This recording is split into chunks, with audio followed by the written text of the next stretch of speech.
Good morning, students. Today we will read the next topic, merits of the LPG policies. Liberalisation, privatisation and globalisation. LPG policies की क्या merits हैं, इससे Indian economy को क्या benefit हुआ। So number first is vibrant economy. Indian economy was a stagnant economy और backward economy. GDP growth जो था, हमारी रेट थी जीडीपी ग्रोथ की, दैट वाज वेरी लो। लेकिन एलपीजी पॉलिसीज़ की वजह से हमारी जो जीडीपी ग्रोथ है वो 8% पर एनम की रेट से इस समय बढ़ रही है। So India is now a vibrant economy, तेज़ी से बढ़ती हुई अर्थव्यवस्था इंडिया बन गया है।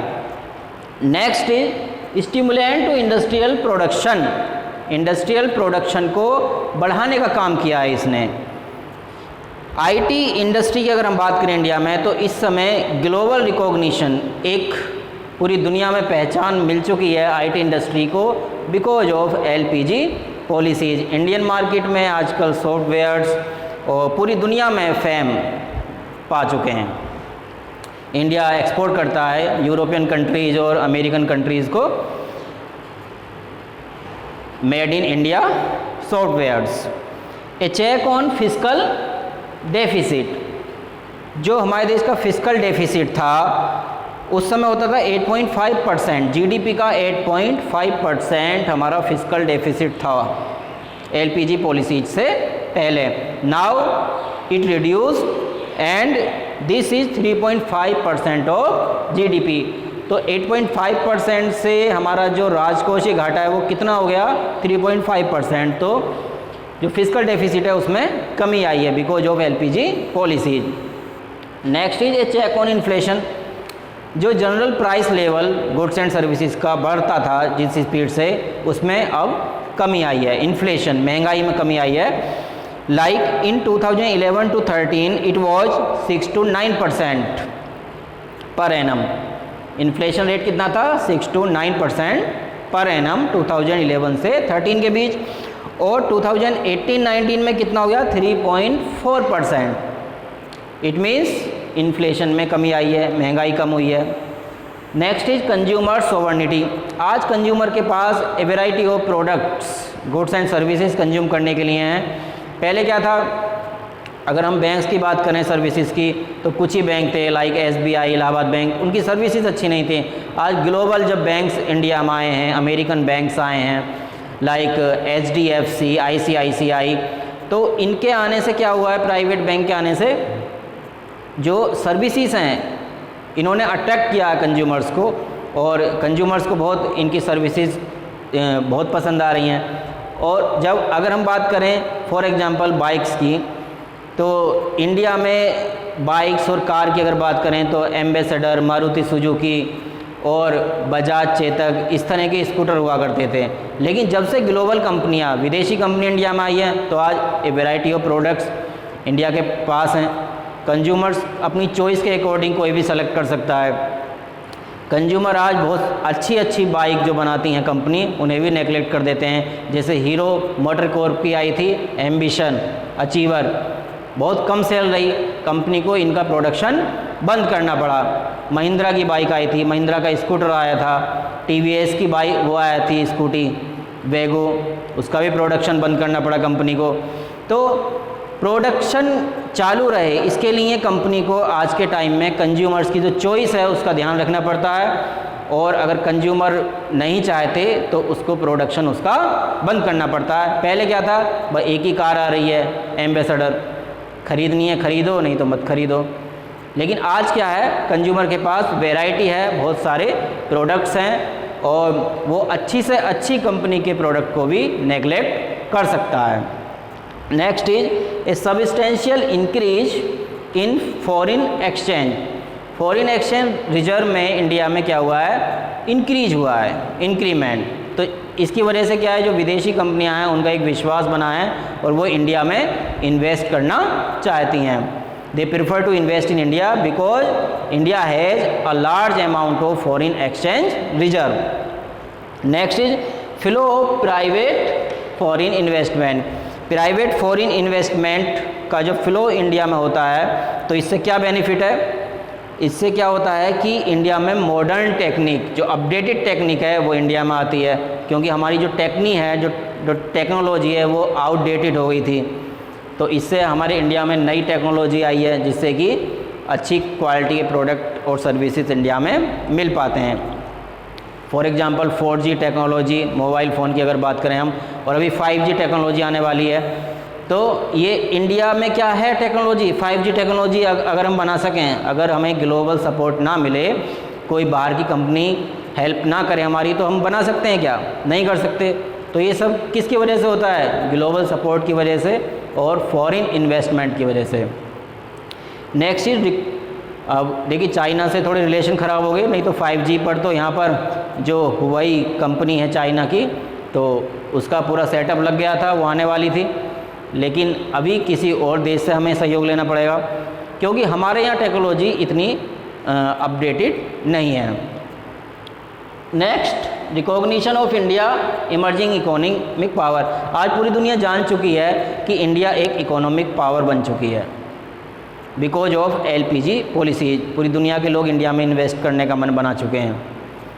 तो ये किसकी वजह से हुआ? LPG पॉलिसीज़ की वजह से। Global investors prefer to invest in India in today's time.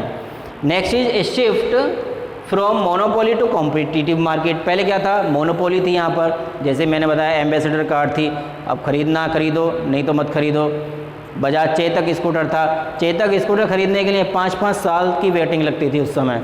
अभी बुक करा दो और 5 साल बाद मिलेगा। तो इस तरह से ये क्या है, मोनोपोली मार्केट से कॉम्पिटिटिव मार्केट बन गया है। आजकल तो बहुत सारी वैरायटी है, मोबाइल फ़ोन हैं, बहुत सारी कंपनीज़ हैं, पर्सनल कंप्यूटर्स हैं, एयर कंडीशनर्स हैं। पहले रेफ्रिजरेटर की बात करें तो 2-3 कंपनी थी, गोदरेज हो गई जैसे फॉर एग्जांपल, और आज बहुत सारी कंपनियाँ इंडिया में हैं। तो ये किसकी वजह से हुआ सब? LPG policies. तो these are the merits of LPG policies.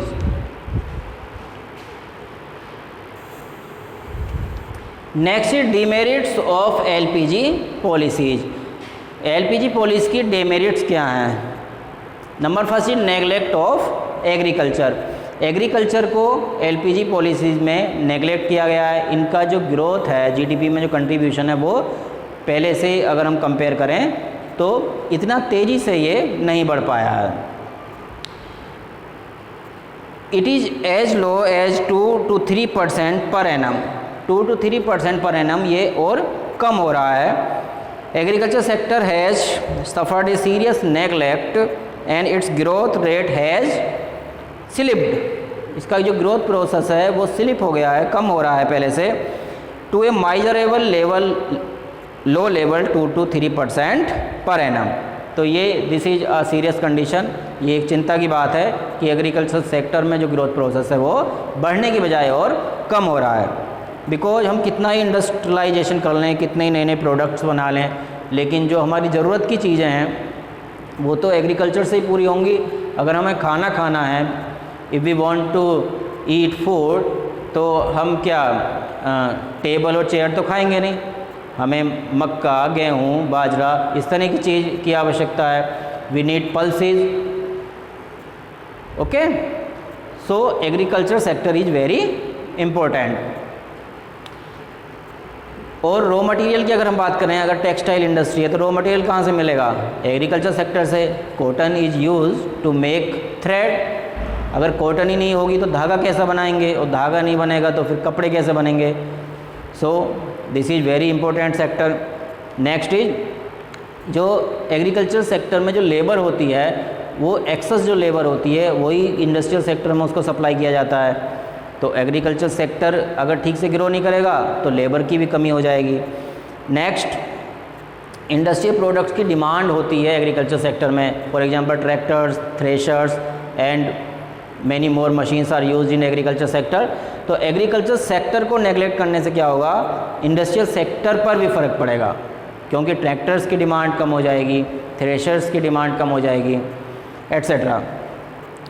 और सबमर्सेबल, पाइप्स, ये सब इंडस्ट्री में ही तो बनते हैं। और ये सब एग्रीकल्चर सेक्टर में यूज किए जाते हैं। Next one is urban concentration of growth process. Growth process का जो कॉन्सेंट्रेशन है वो शहरों में ही ज़्यादा हुआ है। In villages growth process is not as like in cities. आप किसी भी मल्टीनेशनल कंपनी की अगर बात करें तो कोई किसी गांव में मल्टीनेशनल कंपनी है क्या? नहीं। All multinational corporation are in cities, in urban areas, in big towns. In villages there is no multinational company, there is no big firm, or small scale industries may be set up in villages, but small scale industries को हमने क्या है neglect कर दिया because of multinational companies. Next is economic colonialism. देखिए 200 years तक Britishers ने हमारे ऊपर राज किया, हमारा एक्सप्लॉइटेशन किया। तो आज फिर से वही डर हमें लगने लगा है कि कहीं ऐसा ना हो कि ये मल्टीनेशनल जो कंपनीज हैं ये फिर से क्या है हमारे ऊपर अधिकार कर लें, क्योंकि एफडीआई की वजह से 100% जो इनका कंट्रीब्यूशन है, इनका जो शेयर है वो इस समय हो सकता है इंडिया में। तो इस तरह से ये ऐसा ना हो कि धीरे धीरे पूरे जो कंज्यूमर्स हैं, पूरे जो मार्केट है उस पर अपना कब्जा कर लें। Next is spread of consumerism. आज ये एक बहुत चिंता की बात है, कंज्यूमरिज्म। जो हमारे यूथ हैं, जो युवा हैं, वो नए नए फैशनेबल आइटम्स यूज करने लगे हैं। अब उनके मम्मी पापा ने बड़ी मेहनत से बहुत सारा पैसा इकट्ठा किया और आज वो क्या है नए नए आइटम्स परचेज़ कर रहे हैं, नई नई वेराइटीज़ के प्रोडक्ट्स यूज़ कर रहे हैं। तो इससे क्या हो रहा है, कंज्यूमरिज्म की एक भावना आ रही है। मतलब उनके पास इतने मीन्स नहीं हैं लेकिन फिर भी वो परचेज़ करने जा रहे हैं, बहुत ज़्यादा खर्चा कर रहे हैं, एक्स्ट्रा वेजेंट वो हो गए हैं।